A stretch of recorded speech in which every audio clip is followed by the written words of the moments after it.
Hello, I'm Umbreon Libris, and welcome to another episode of Tin Tower Talks.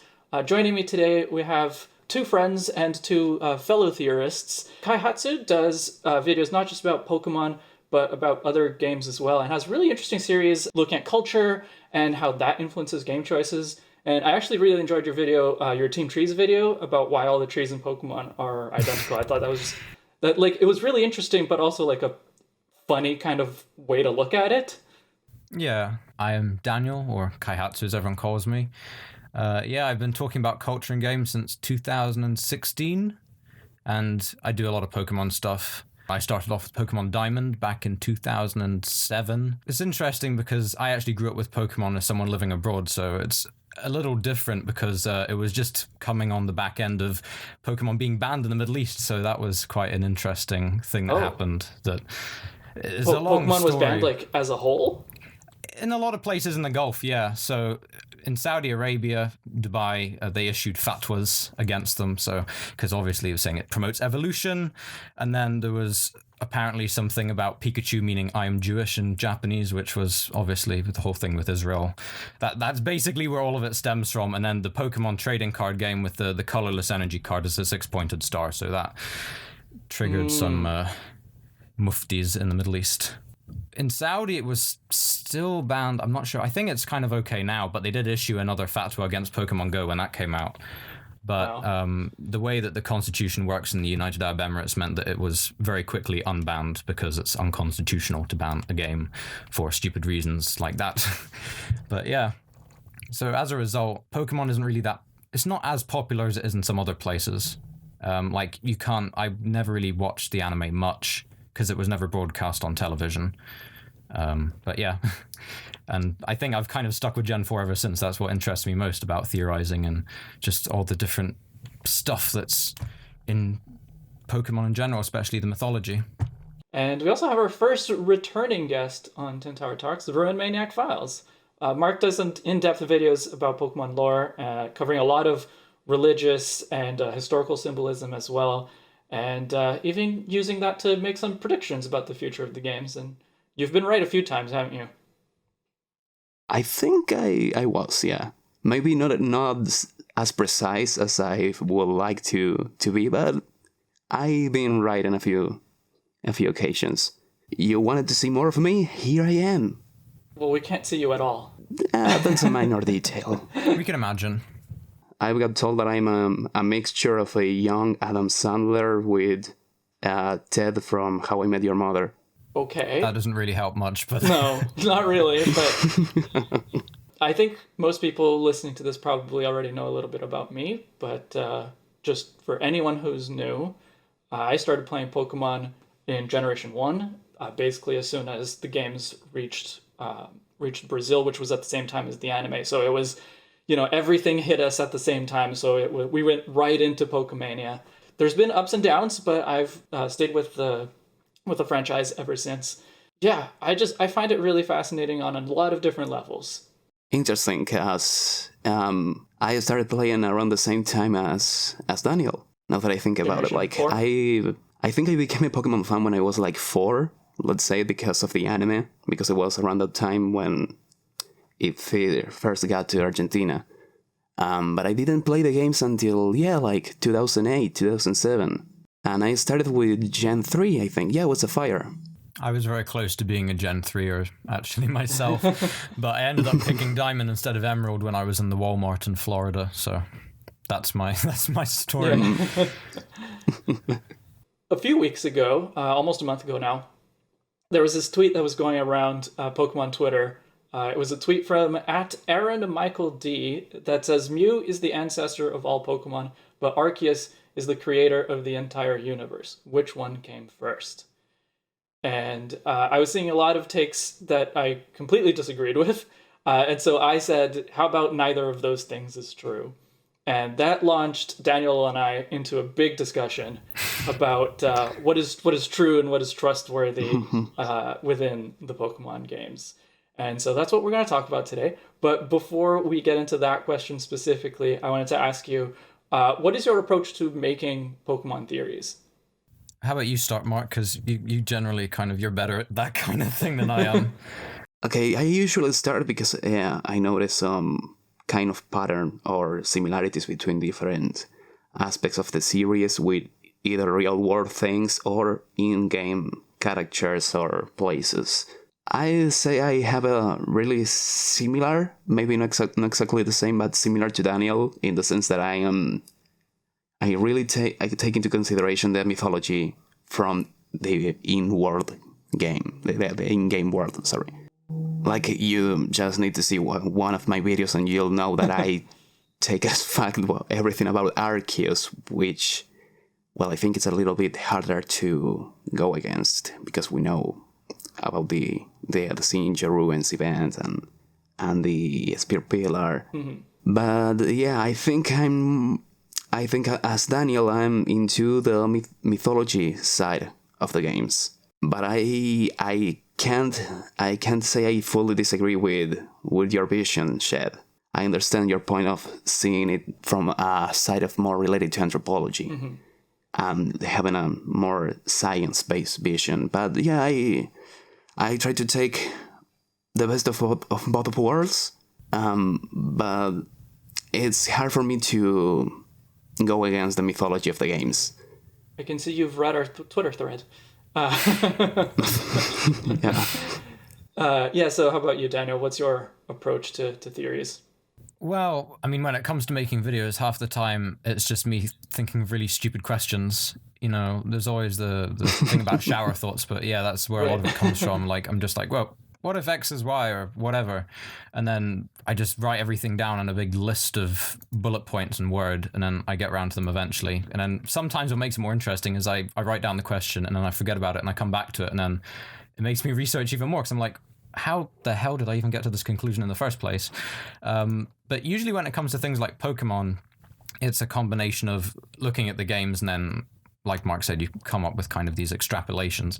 But I often find as well when I read a lot of things like books just on various subjects, I'll read something and I'll notice that there's some weird correlations to Pokemon, and then I kind of look into that further, and then you realize that either it's been influenced by this source of whatever, or yeah, so that's basically that. Not often, but sometimes I try and look for ways I can fit what I think is the right kind of way to put things. I usually try and look and say, okay, well, I think this is how this is, so let's see if there's anything that I can back that up with, which I guess is how I came to my conclusions with the Pokemon mythology, which is kind of where we ended up clashing a little bit on how we view things. But I can understand where you're coming from. I think I used to be way more believing of just like everything the game tells me, just kind of accepting it. But in the past, I don't know, something like 5 to 10 years, I just started thinking more about how would this thing that happens in the game, how would this actually work? And then trying to come up with ideas that don't necessarily like have to follow 100% real world science, but that also don't just rely on just conjecture and like, oh, it's magic. And also trying to look at some things that were probably made just for like some game mechanic reason. Like a big one being Pokemon being able to breed with each other, like between different species. Like probably that was just to make breeding easier so that you don't have, it's not just the one species. But okay, let's say Pokemon can breed with each other. What does that mean? What can we get from that? Those are the kinds of questions that I'm especially interested in. But when you're making your theories, what kinds of medium do you consider canon? Like, obviously, I think we all agree that the games are canon, and probably the canon. But how much do you look at things like the anime, the manga, maybe something from trading card games? I think the anime it depends, because a lot of people try and, not use the anime as a source of lore, because it tends to have a lot of contradictions, especially with the mainline series games. But usually what I do is I take the anime in a sort of advisory role where I see something and I don't necessarily adopt it into whatever I'm trying to theorize, but I just I keep it on the sidelines. And then if it seems to match up, then I can use that to come up with a theory. But I wouldn't necessarily instantly go, yep, that's canon. Okay, that goes in.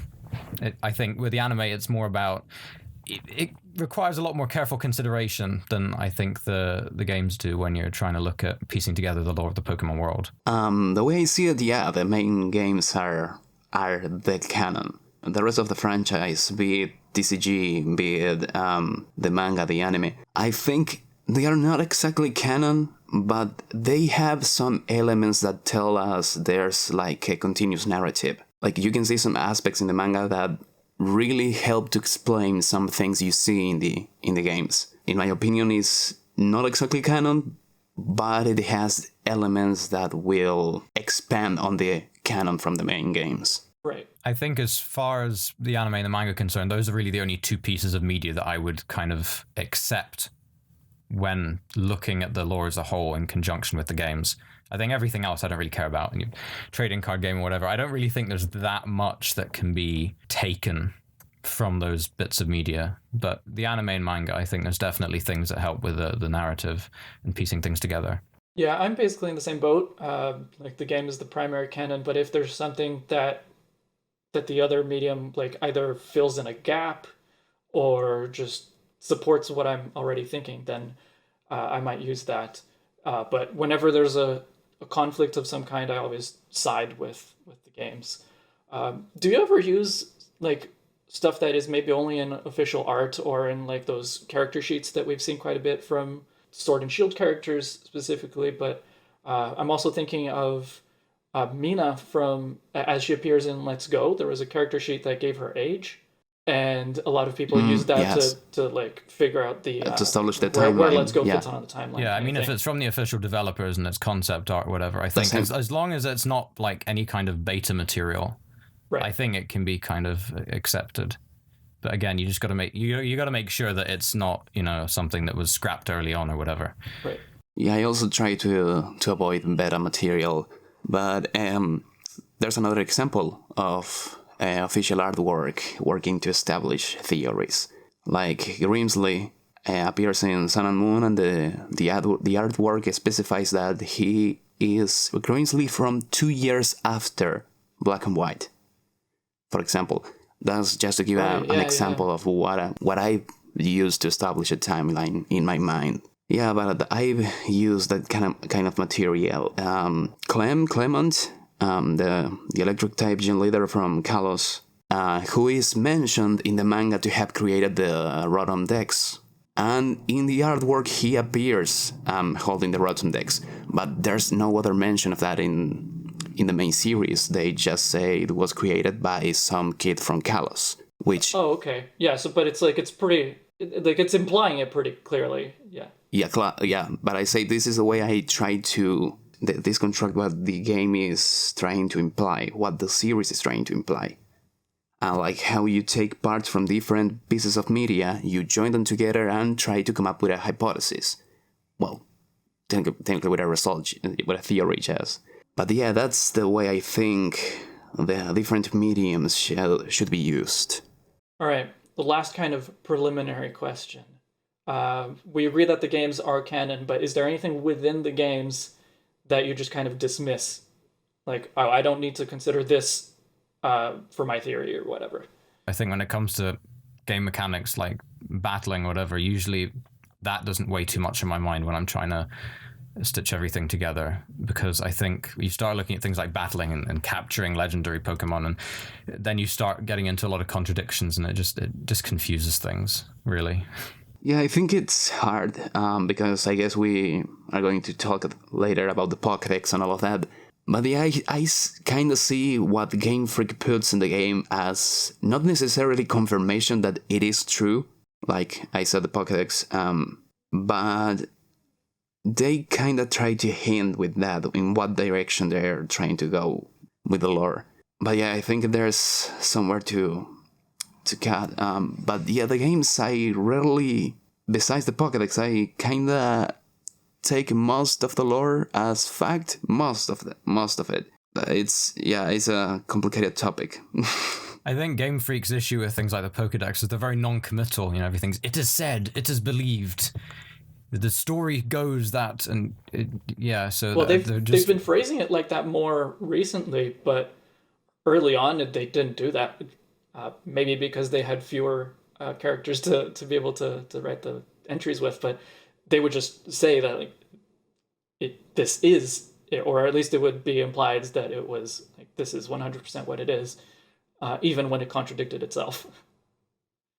Yeah, I think at the moment, because everything, the timeline just keeps marching forward, I think they're probably aware that they're gonna come across so many contradictions when they write the narratives for new games that they're trying to almost not retcon things, but just like kind of prepare in advance by being so non-committal about Pokédex entries and by saying it is said or it is believed. So that way, right. And then someone else says, oh, but in this game it's different. And we're like, well, we never actually said that it was like that. We just said it is said. Yeah. Now that I think about that, when they established in Omega Ruby and Alpha Sapphire that the games are on a multiverse, and because of that, as I've discussed in a video before, like they don't necessarily need to have a continuous timeline that includes all games.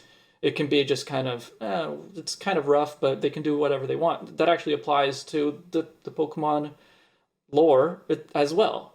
Like they could change things a little bit, and there's a conflict, but we don't really care because they have an excuse. This is the one that we're doing now. Yeah, that's an excuse. Yeah, yeah, and still having to consideration the different timelines and universes.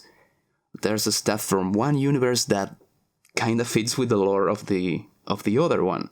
There's things from the Mega timeline that really go well with the previous timeline. So I think it's kind of excuse to cover some issues, fix some cracks. But yeah, I try to not look much into it because I know trying to set up a timeline considering the multiverse is just setting yourself for failure. Right. There was that tweet from around the X and Y days, I think. Yeah, there was one of the developers had like a sequence for the games, but that's all I remember being. And it was deleted like after 30 minutes, I think, minutes. Right. Yeah. That tweet was deleted, but it screenshotted. It lives on. And the guy who tweeted that is the scenario writer of the games. Is quite a credible position. Someone with a really important position in writing the story of the games. A relatively reliable source. But as far as like dismissing stuff from the game entirely, for me, the only thing that I really don't consider as evidence for anything is stuff that is strictly like game mechanics, like base stats, for example. I don't think that base stats are like an actual thing that you could measure, right? I don't think you could walk up to a Pokemon with an attackometer and be able to say, oh, this Pokemon has an attack stat of 123. That's the kind of thing that I don't consider, but basically everything else, even if it is something that is probably only done for game mechanics reasons, normally I try to find an explanation, a way to make it work. I mean, the interesting thing about base stats is actually there are a couple of occasions where they are influenced by the lore behind a Pokemon. But I mean, apart from that, you're kind of Cynthia's Garchomp, I think, has perfect IVs, right? Probably. I wouldn't be surprised. Yeah. Gives me flashbacks. I think that it's really interesting to look at Pokemon on with different angles. So like you were saying, the base stats having to do with the lore. Like, to me, that is something that I would look at from the game development perspective, like something in the real world. This is why the developers made these base stats.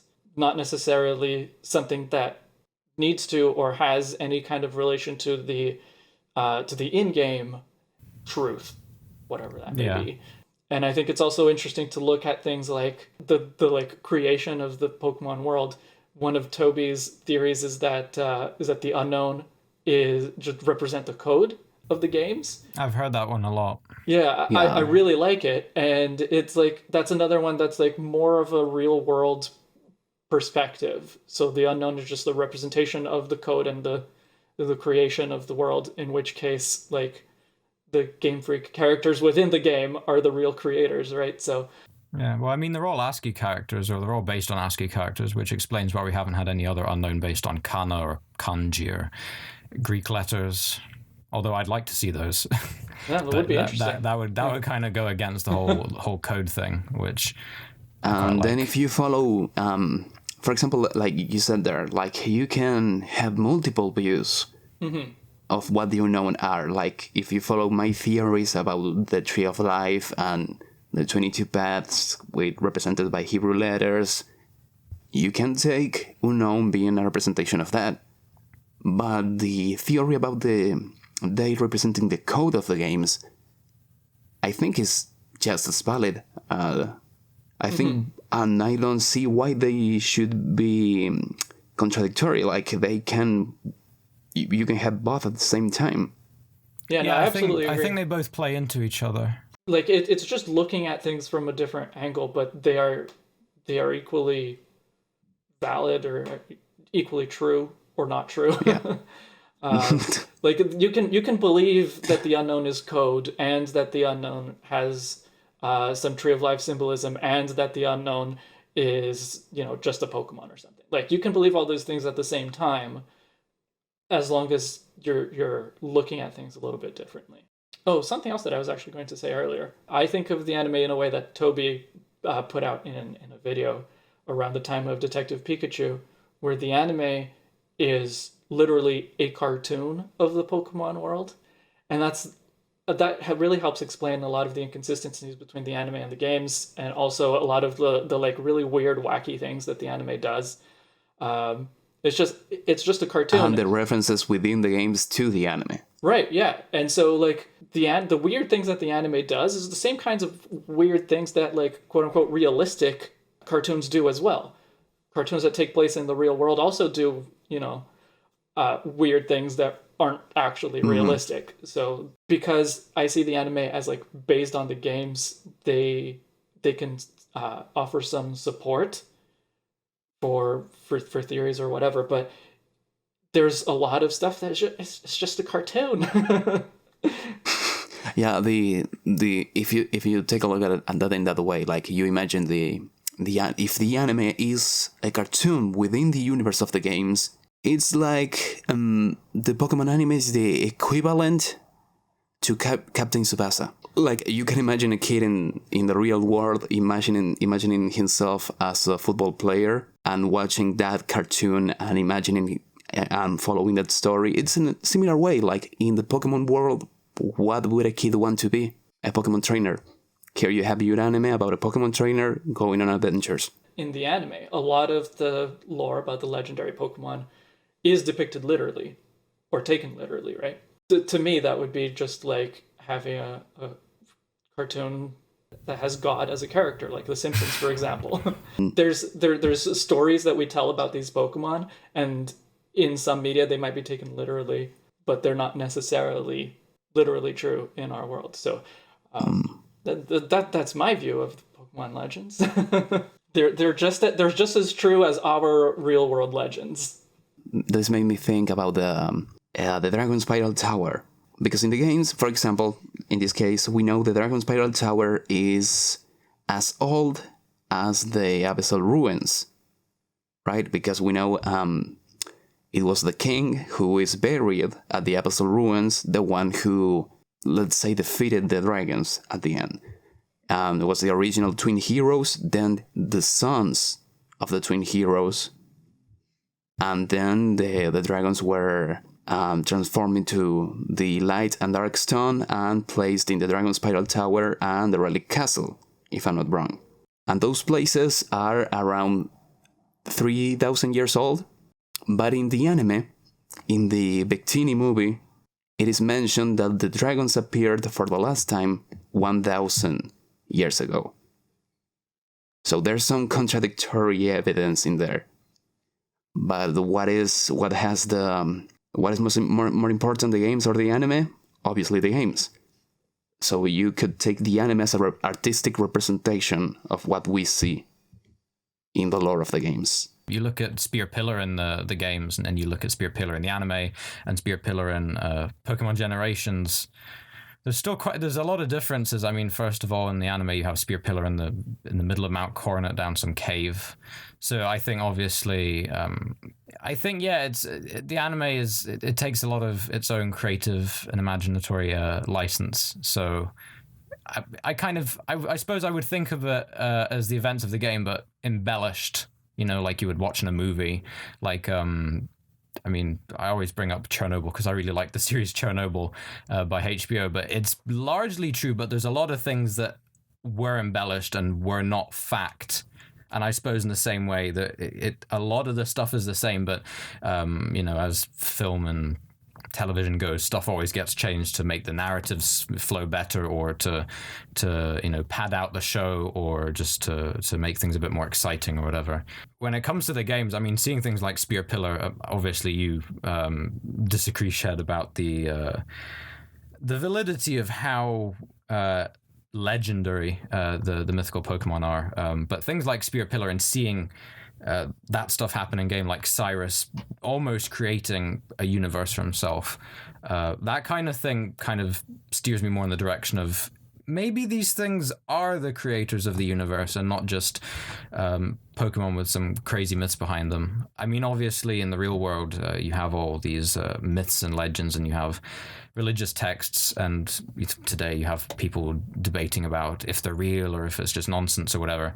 And obviously it's very difficult to back things up, but I think the Pokemon world works in a different way to how we see the real world. And that's not to say you can't see things from an anthropological perspective. You certainly can in the Pokemon world, but when you can see these crazy 12-legged space monsters from other worlds or whatever flying around and doing crazy things, I feel like you can't just say, okay, well, scientifically, the way we look at things here, this is not possible, because then you start drawing all sorts of lines in the sands. Well, you'd get to the point, well, none of this would be possible. Pokemon aren't possible. What is this? Yeah, no, for sure. Like, we definitely have to consider that Pokemon are like magical creatures, right? Like, they can spit out water, so they're creating water out of their mouths, kind of thing, and like all these other magical abilities that they definitely have. But what I think is that the legendary Pokemon, their ability, like, they are powerful Pokemon. You can see that represented in their base stats. So like, we know that they are powerful Pokemon, and they're also very rare. You only see them like once, like you see one of them in each game, kind of thing. So they are rare, they're powerful. So I think that their abilities have been exaggerated in the historical record, kind of thing. There are some where it's a little bit more, it's more difficult to figure out how exactly this could be happening from a like strictly scientific perspective. Like, the only one that I can really think of is Arceus at the Syndra Ruins creating one of the other creation trio. You take Arceus there, and you select which of the other Pokemon you want, and it seems to pull out this glowing orb out of thin air that transforms into the Pokemon. Like, this is something that most people, I think, probably never saw themselves, never actually accessed that event, but I think it was possible to access it with... Yeah, that one was an actual thing, unlike the Hall of Origin. Right, yeah. So the Hall of Origin, you could only access with the Azure Flute, right? And that one was never released. That was never distributed. Never released. But the Syndra Ruins event, I think, could happen if you had an event Arceus from the time. And so, like, okay, I can consider that canonical because it does happen in the games. The Hall of Origin is a little bit more iffy territory. That's because, a gray area. Yeah, because it was programmed into the game. It was planned to happen. It was set to come out, but then they kind of changed after the release that they didn't want to do it. So that is a bit of a gray area. But based on the fact that originally they were going to go ahead with the event, that kind of makes me think that there is some kind of credence to that being canon. I think that's still heavily debated, I suppose. Yeah, I think most possibly they didn't release the Hall of Origin event to make the Syndra Ruins event more special. It wouldn't feel as unique if it wasn't for the lack of a previous battle with Arceus. I think it might have been Junichi Masuda that said that they changed their minds because they thought it might have been a bit too difficult for people to figure out what to do with the flute. Although that certainly It's wasn't the case just- with me, because I remember seeing the little flute on the bottom of Spear Pillar and kind of put two and two together. But I think having that encounter with Arceus at the Syndra Ruins instead of the Hall of Origin kind of makes it a bit more special and mysterious. The thing where to cut the line might come to what we do in the real world, check our sources. It's not the same following the Pokédex than following what Cynthia says, for example. It's not the same just reading the Pokédex and seeing Arceus has 1,000 arms, and one thing is going to the Syndra Ruins and talking with an archaeologist who has been working, exploring the ruins, and who understands the lore. It's not the same just reading Groudon is the continent Pokemon. That's not the same as going to Xenia and having her explain to us the lore of the region, explain to us what the wall paintings in the cave mean. Yes, that I agree with. Like, the Pokédex is a less reliable source. But I don't think that all these other sources are necessarily 100% reliable. In particular, I can think of an example with Cynthia, because she references, she calls Giratina the ruler of the world of antimatter, something along those lines. But it's specifically antimatter.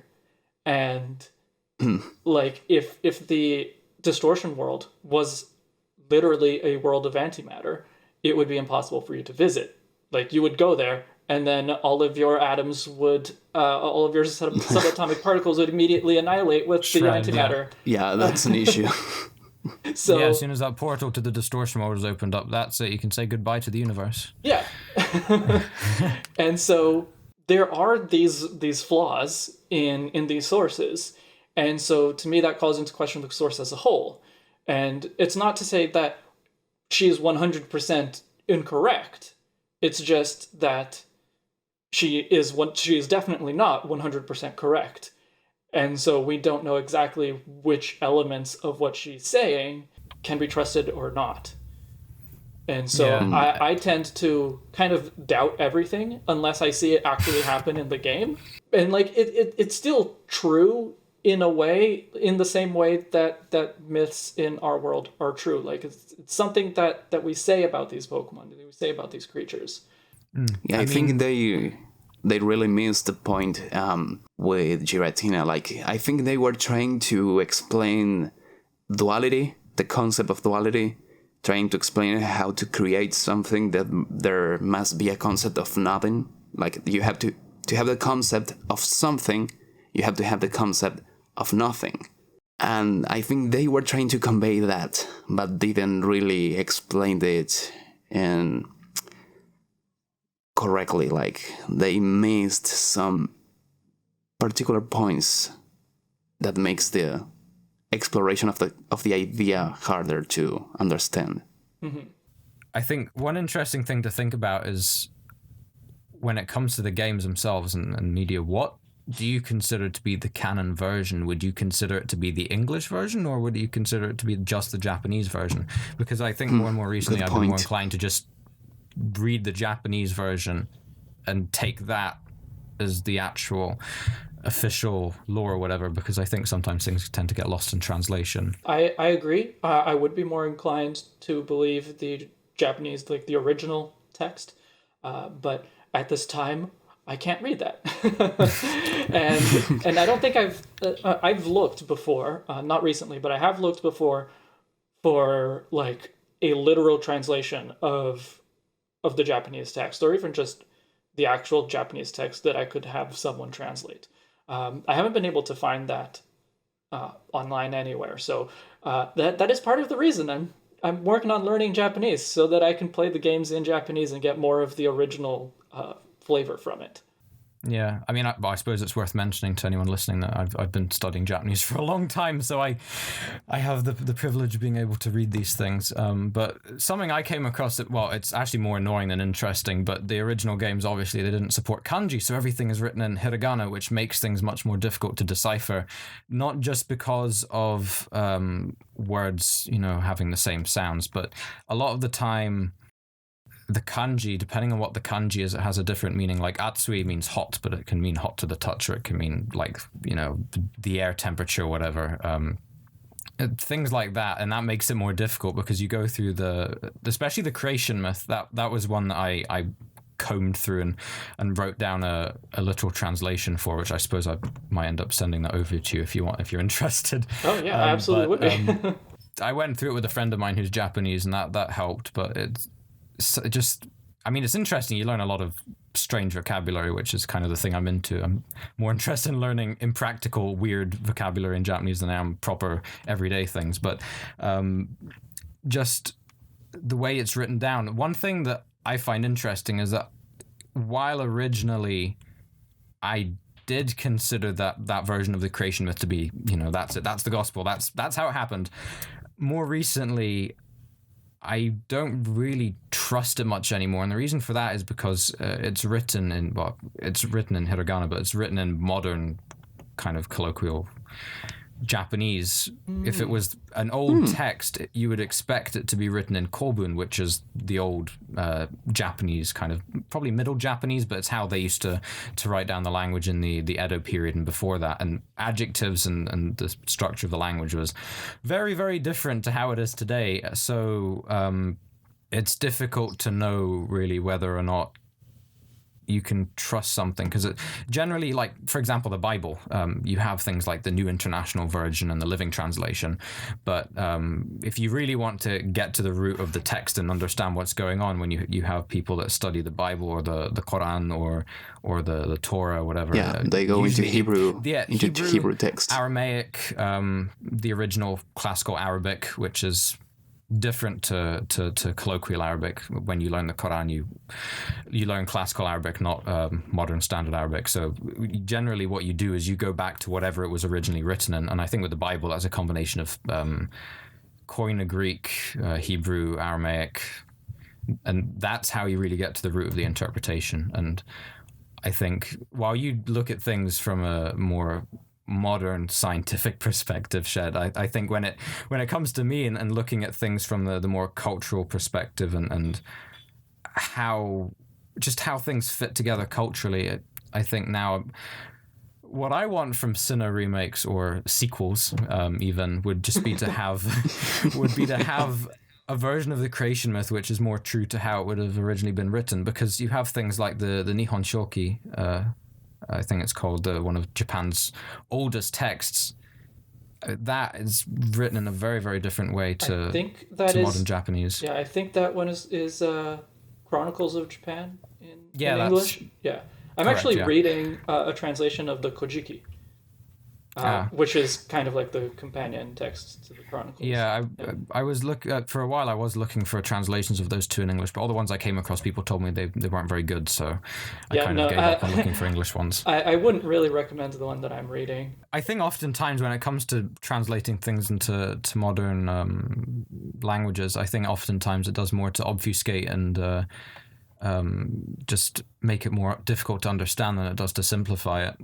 Like the Bible or all the translations I've seen of the Quran in English are very strange. They write it like it's a novel, and it's just all I don't know. The Arabic, to me, the original Arabic version is set out much nicer, and it's much easier to read than reading it like in English, like you would a normal novel. It seems strange.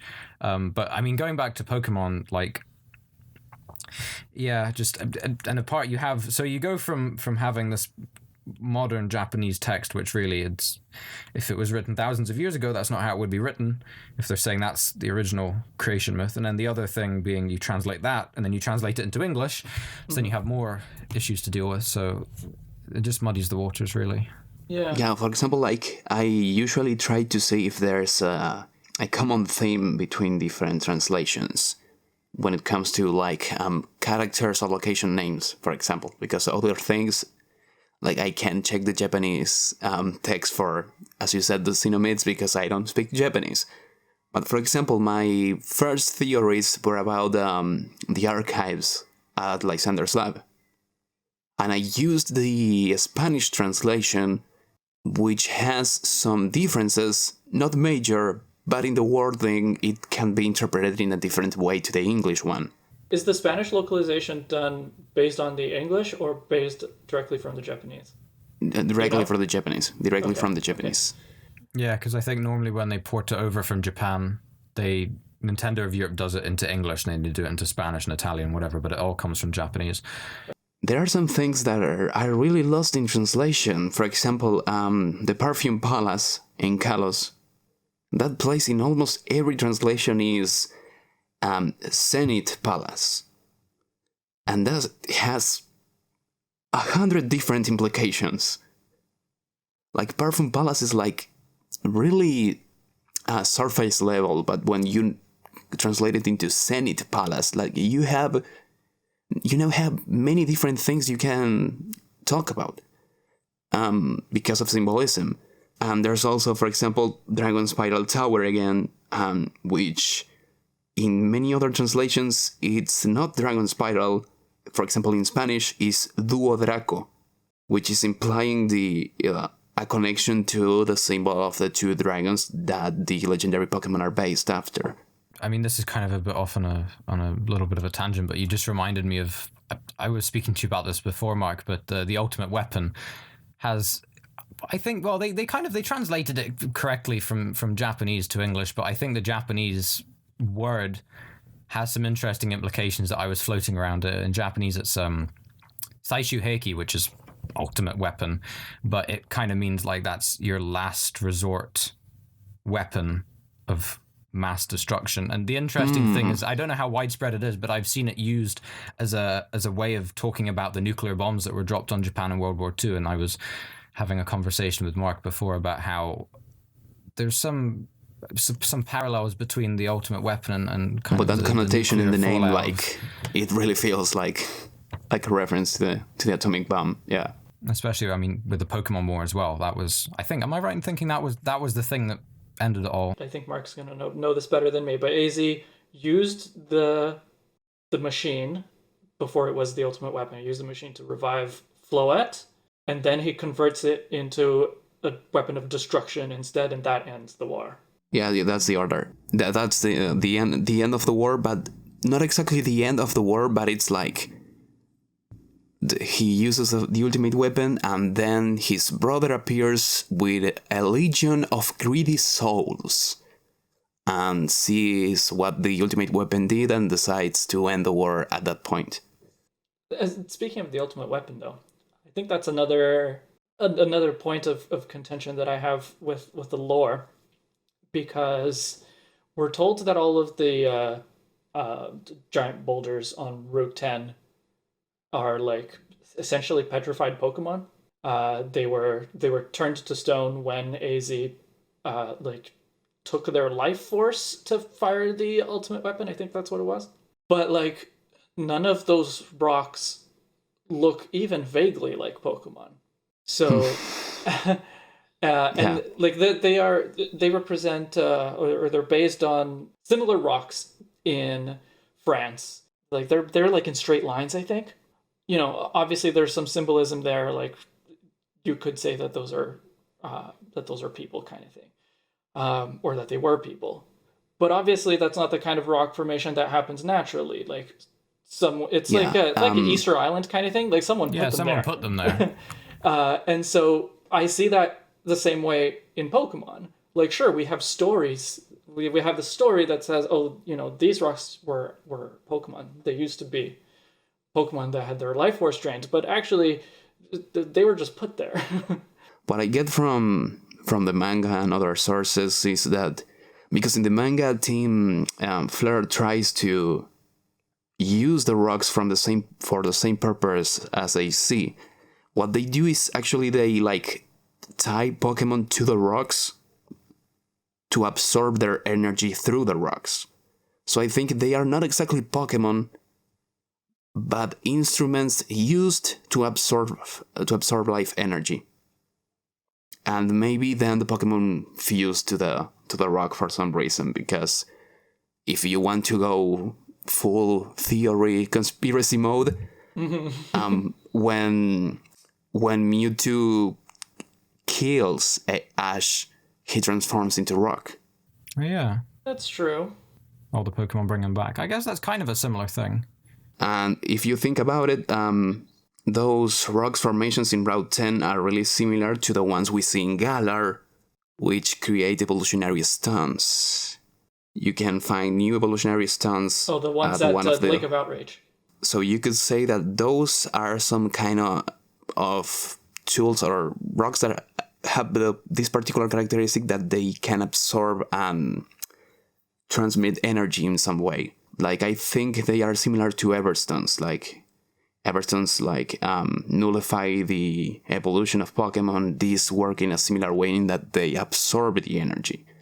But, I mean, there's some lack of evidence to make a complete theory about it. But I've been thinking about it for a long time. Yeah. I just see a lot of these things, right? Well, there's a lot of myths in the Pokemon world that are treated as real, but when you, like, if you look closely, it kind of falls apart. But I will say this. A lot of the myths that you're told turn out to have at least some degree of truth. So, for example, in Generation 2, there's a lot of characters that talk about Lugia, and they kind of make it out to be this kind of boogeyman kind of creature, and they say that kids get sent to the Whirl Islands if they're bad. You know, so it's like Lugia has taken on this kind of role as the boogeyman. I think in our world, you wouldn't expect it to be really based on anything. It's just like, oh, it's a scary place, and so we'll say that we'll send the kids there to keep them in line kind of thing. But if you go to the Whirl Islands, you will find that there actually is a rare, powerful Pokemon that is there. And like, it's not a boogeyman, but it is there. Similar, like, there's similar kinds of stories elsewhere. Like, we were talking about Cyrus earlier. Like, he's using a myth as the basis for his plan, and it seems to be working, even if the myth itself is not 100% reliable. It does lend him credibility, obviously. The interesting part is that there aren't that many myths that are written down. Most of them are oral tradition. Even the one from Johto, as you said, the stories about Lugia and all of that are transmitted by people who were alive at the time of the burning of the tower. Which makes me think that it's more like the family of the Kimono Girls, in that case, transmitted the tradition and it got mixed with some other things, or they just use it as a cautionary tale for their kids. But yeah, it's really weird how there isn't that many written records of those myths. There aren't, many written records. So we have to see what you have again. The question is, we should follow the oral tradition or the written records, and which written records and what oral tradition is more believable. Yeah, I mean, thinking about Sinnoh again. Obviously, you have the Canalave library, which has all these texts that you can go read, but I think they probably weren't written down to begin with, because Sinnoh is based off of the island of Hokkaido, and the people that were there originally, the Ainu, they didn't have any kind of written language, so everything was transferred through folk stories, oral traditions from like very, very, very long ago. So obviously you kind of go down the grapevine, things get changed. So it's, when you don't have a written record, it's very difficult to tell what was the original story and what's been changed, what's been mixed with something else. Yeah, I don't know very much about the Ainu specifically, but I always compare the mythology in general of Pokemon World with the mythology of indigenous peoples. Like, also another very oral tradition. They didn't have a writing system until Europeans arrived and kind of imposed one. Yeah, I think there's a lot of similarities. Entirely oral, but also like entirely based on like the animals and the natural phenomenon that had some kind of cultural relevance to them. That were sort of personified into these myths. Yeah. Interesting that you mentioned that, because there's like two groups of people in Japan that are considered indigenous groups. The Ainu from Hokkaido, where all the myths from Sinnoh are based off, where the region is based off, and the Okinawans. The Ryukyuans. Yeah, which are in Hoenn. And there you have the other big group from the Japanese regions that has many things related to the lore of the world. So maybe you're right in considering the lore of the games as indigenous tradition. Of course I am.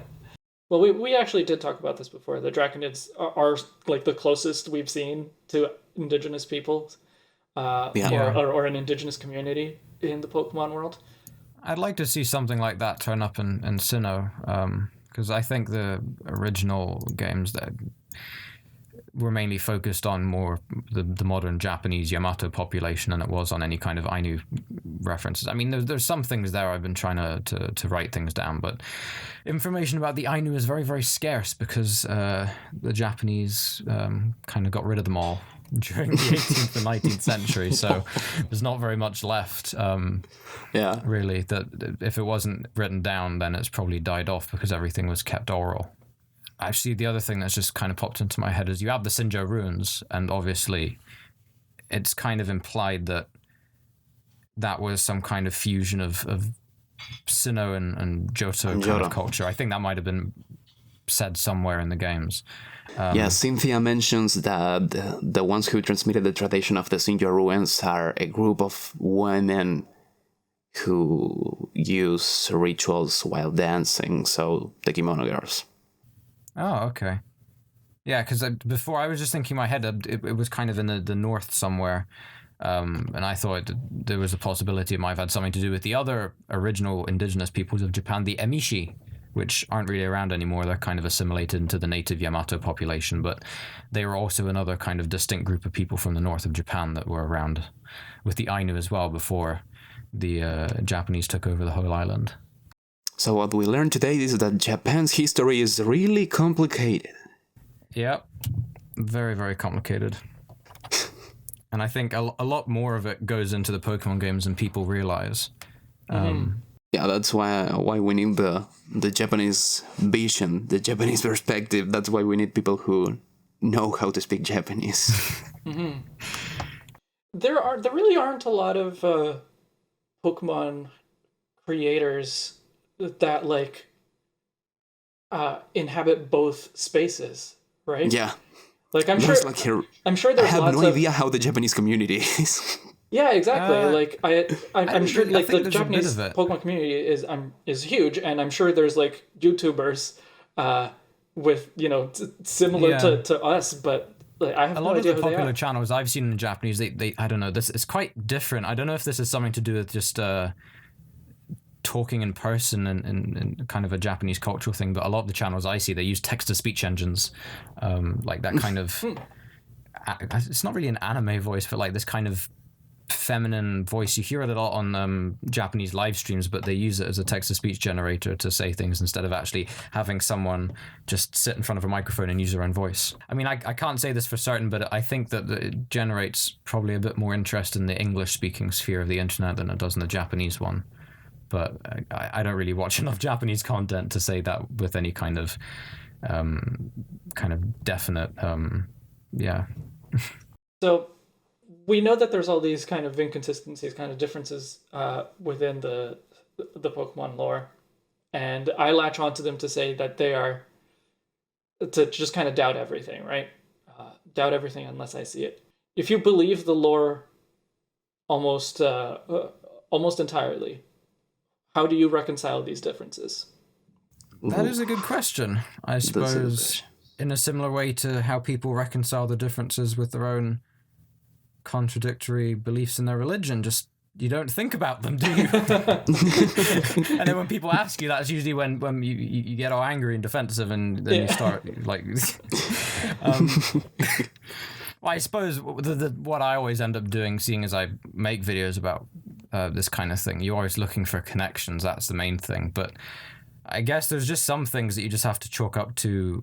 Yep, that's a contradiction. You just have to live with it and be like, well, that's just the way it is. It's obviously you have the multiverse thing, and it's a set of games that they iterate upon them year upon year. So I think you just kind of have to factor that in, because if you just think about it by itself, as a world, not everything is always going to match up.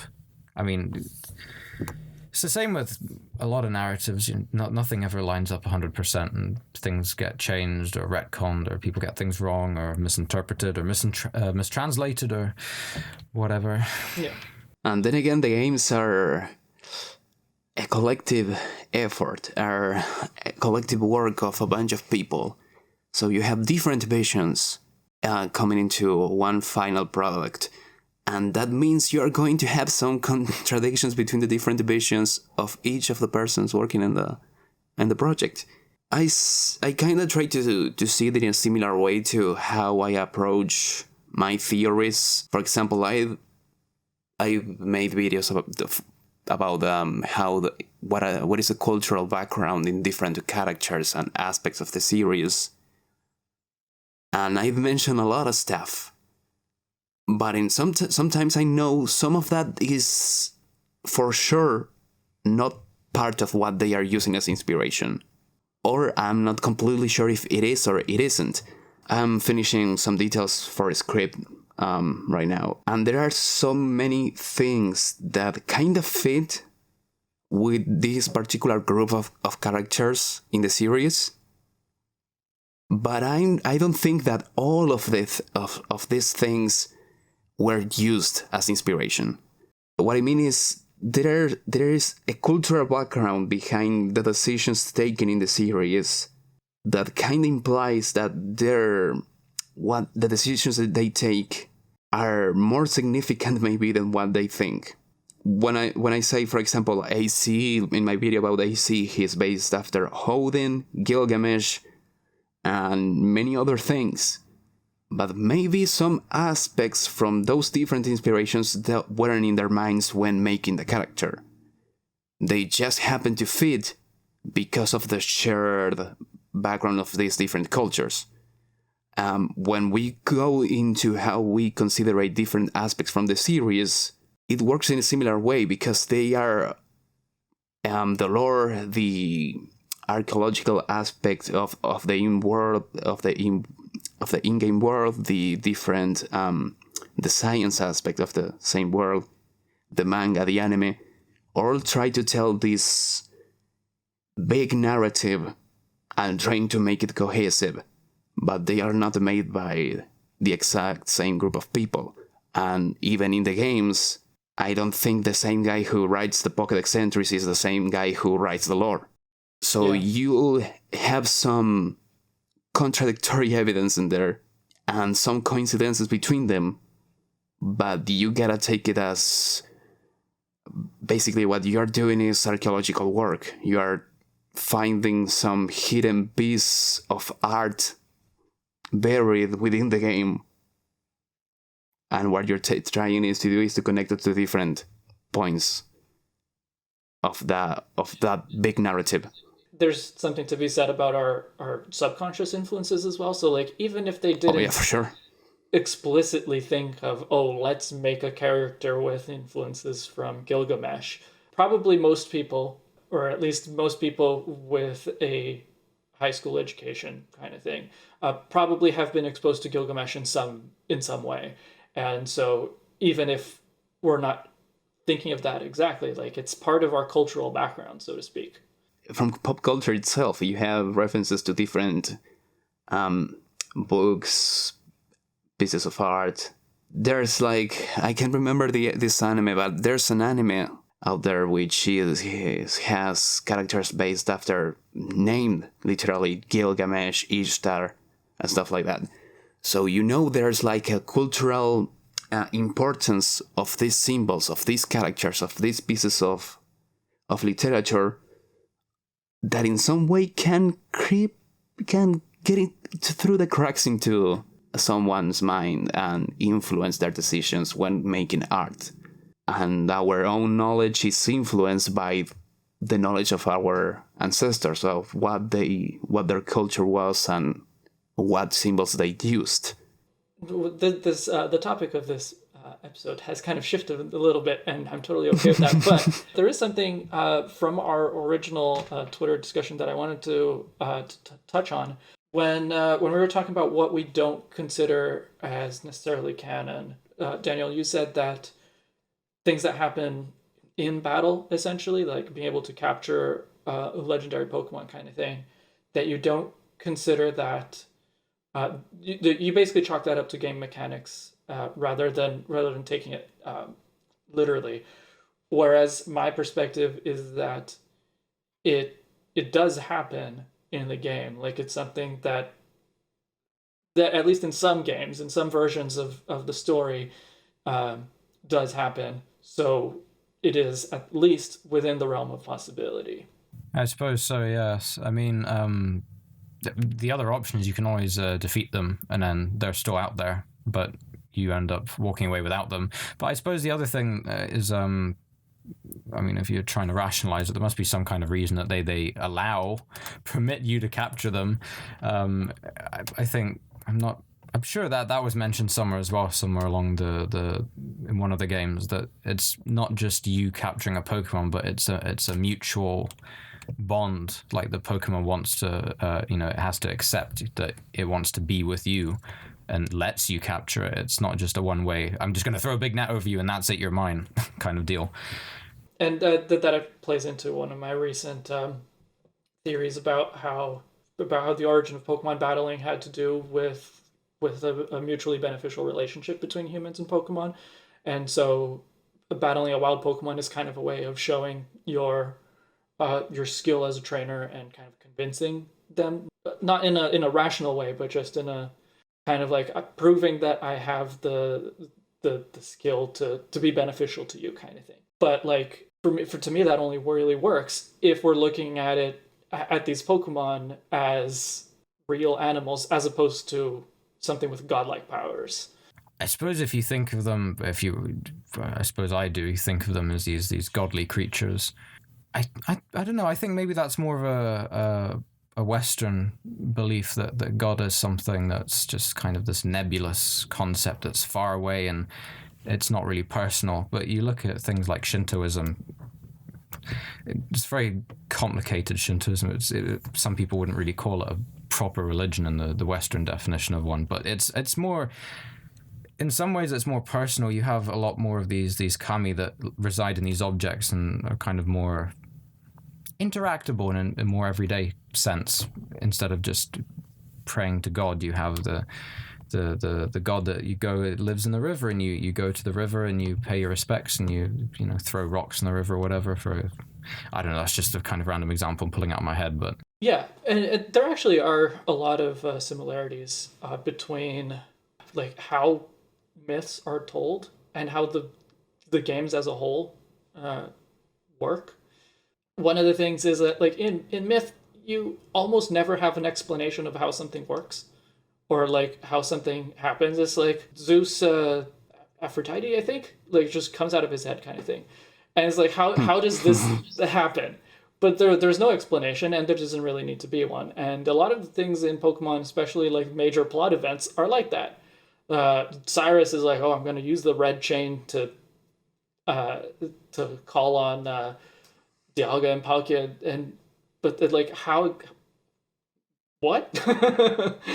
Yeah. But it happened. But it works, right? The whole game, the whole story is more like a myth, and you have these godly characters that are just part of the game, kind of thing. Yeah, I think with the way things are kind of portrayed in games and the Pokemon lore, it's not necessarily trying to offer an explanation.